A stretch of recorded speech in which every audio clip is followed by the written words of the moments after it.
Hey everyone, Tony Traguardo here. Welcome to another episode of Tony T's Toon Talk, a show that is available on the Port Washington Public Library's YouTube channel. The goal is to talk about music, and this week I want to look at some of the songs that were either made popular on television shows, appeared on television shows, were the theme songs of popular TV shows.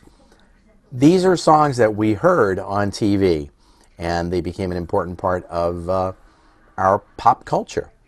The first one that I want to look at was a song that peaked at number 3 on the Billboard Hot 100 charts. And it is a song called Secret Agent Man, performed by Johnny Rivers. It was written by two songwriters, P.F. Sloan and Steve Barry, two guys who wrote a lot of hit songs for everyone from the Grassroots to the Turtles, and also wrote songs that showed up as a number of one-hit wonders. The most famous recording of Secret Agent Man was by a guy who was not a one-hit wonder, as I mentioned, Johnny Rivers. And it was recorded to be the opening title for the American broadcast of a British TV series called Danger Man. It aired in the U.S. as Secret Agent from 1964 to 1966. Now here's a little bit about how that song came about. According to the late P.F. Sloan, the American TV network that licensed Danger Man, which was CBS, solicited publishers to contribute a 15-second piece of music for the opening of the U.S. show. It was going to replace the British theme song, an instrumental called High Wire. P.F. Sloan wrote the guitar lick and the first few lines of the song, and Steve Barry contributed to the chorus. Now that little song fragment was recorded as a demo by Sloan and Barry, and it was submitted to CBS. To Sloan's great surprise, it was picked as the show's theme. And this led to Sloan and Barry writing a full-length version of the song. Now the original demo actually even used the Danger Man title that had appeared in the UK. And that can be shown by the fact that a demo has been found, the demo that they recorded. And Sloan was the lead singer of the demo. When the show's title was actually changed, the lyrics were obviously changed as well. Ultimately, the song High Wire, the original British theme, was retained by CBS, and it plays over the episode's credits following the Secret Agent Man main theme song. Well, anyway, P.F. Sloan and Steve Barry's publisher and producer, a fellow named Lou Adler, was also the producer and manager for Johnny Rivers. Johnny Rivers had had a couple of hit songs. Rivers was chosen to add the vocals for the version that was going to be on the TV show. Now, interestingly, over the years, Johnny Rivers claimed that he actually came up with that opening guitar riff being inspired by the James Bond theme. But that's questionable because now we have a demo that shows that actually when the song was first conceived, P.F. Sloan had that guitar lick in mind. Anyway, Johnny Rivers' original recording was the show theme song, and it was one verse and one chorus. Later, after the song gained popularity, Johnny Rivers went in and recorded it live and added 2 more verses and repeated the chorus twice more. That version is the one that became the popular hit single. It was recorded at the Whiskey A Go Go in California. But it wasn't released until after a few touch-ups in the studio, so it's not a completely live recording. That song evokes secret agents musically, making use of that memorable James Bondish guitar lick, and through its lyrics, which of course describe the dangerous life of the secret agent. Now here's where it gets funny. Interestingly, one of the lyrics in the song is, "They've given you a number and taken away your name." Now that refers, according to some sources, to the numerical code that's given to secret agents. We all know 007 for James Bond. But it also may unintentionally have acted as something of a setup to the show that was a, quote, continuation of Danger Man, cult classic show called The Prisoner. Patrick McGoohan, who was the lead actor in Danger Man / Secret Agent Man, denies that the character that he plays in The Prisoner, a character named Number 6, was meant to be Secret Agent Man John Drake from the earlier series. But the co-creator and the co-producer of The Prisoner, a fellow named George Markstein, claimed otherwise. Now, the debate over the identity of number 6 comes from references that are in the dialogue to the character being a former secret agent. And also there's an appearance of a character in the show The Prisoner who had been in the last season of Danger Man, and the fact that one of the episodes, it was shown that the script was actually an intended script for Secret Agent. And make matters worse, there is the reference to number 6, the character in The Prisoner, as being named Drake in some of the officially licensed novels that were released in the 60s that feature that character. So, Secret Agent Man, with its they've given you a number and taken away your name, may have actually sort of had a foreshadowing of the TV series that was to come. Who knows? Anyway, that's one of our hits that you could have seen, heard on TV. Next up comes the Batman theme. Let's face it, whenever we hear na na na na na na na na, anyone of a certain age is going to finish that with the word Batman. Never fails. Now, shortly before the TV show Batman premiered in January of 1966, a jazz composer and arranger named Neil Hefti was enlisted to write the theme song for the new show. Even though Hefti cut his teeth arranging for people like Count Basie, Woody Herman, and Frank Sinatra, at first, he was no match for the Batman theme song. The deal was that Hefti said, quote, "I tore up a lot of paper and sweated over that theme more than any other single piece of music I've written."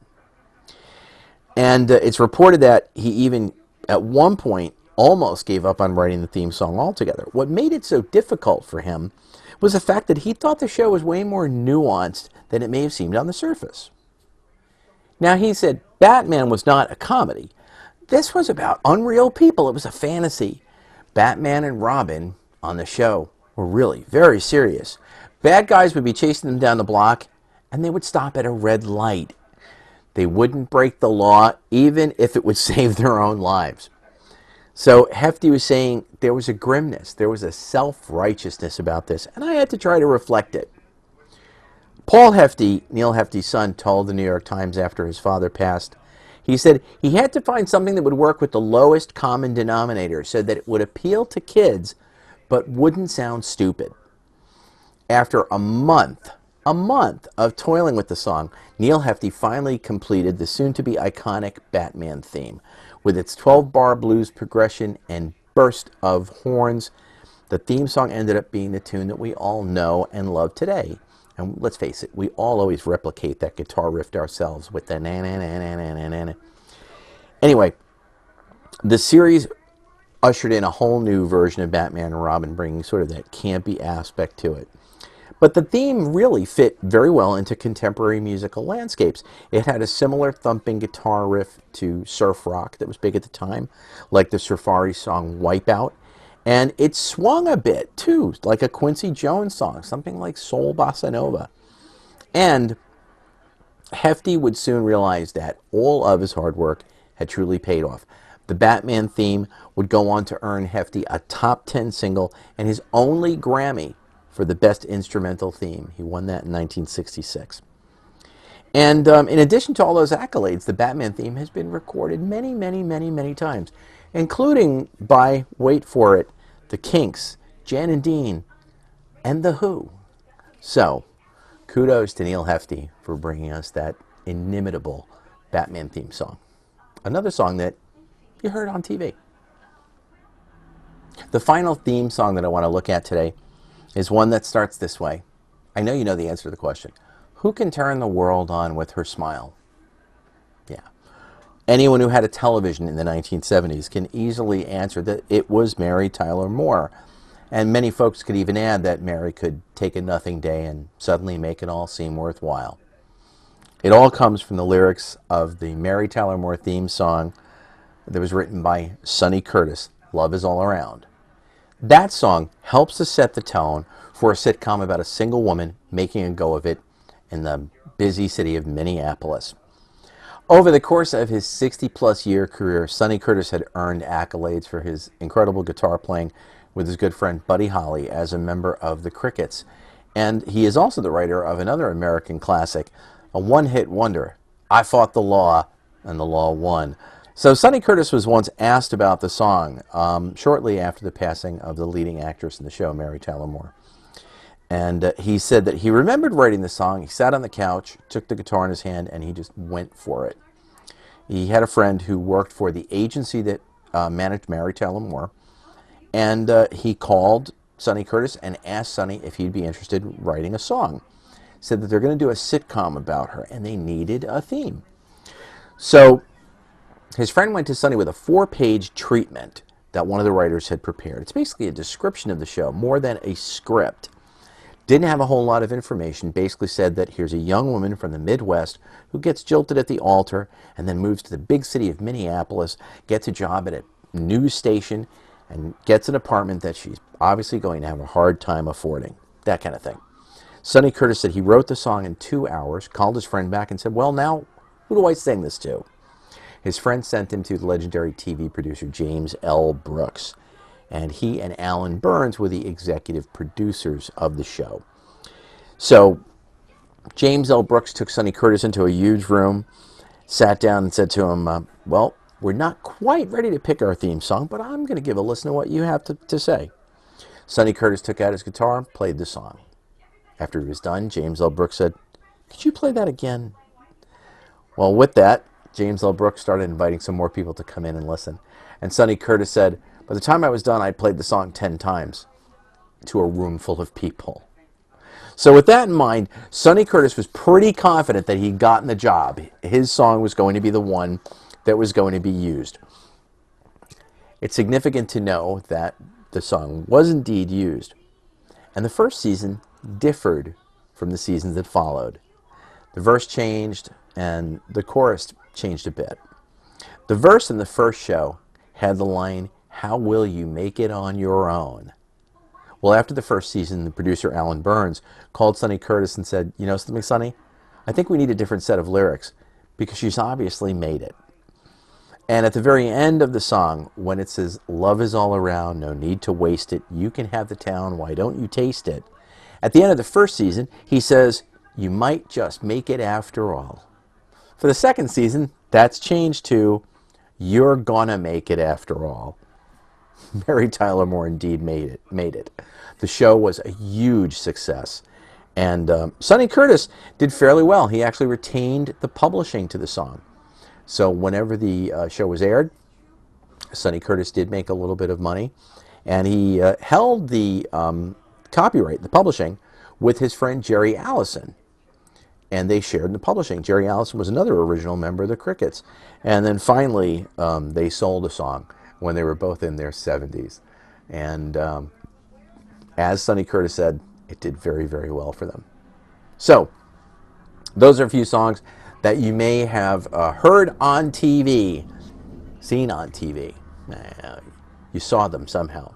But these are songs that stick with us. And there are so many more great TV songs and TV themes, and I will get to them in future episodes of Tony T's Toon Talk. Thanks for watching, and happy listening. And again, you can tune this in and so many of the great programs that we're doing at the Port Washington Public Library on our YouTube channel. See you soon.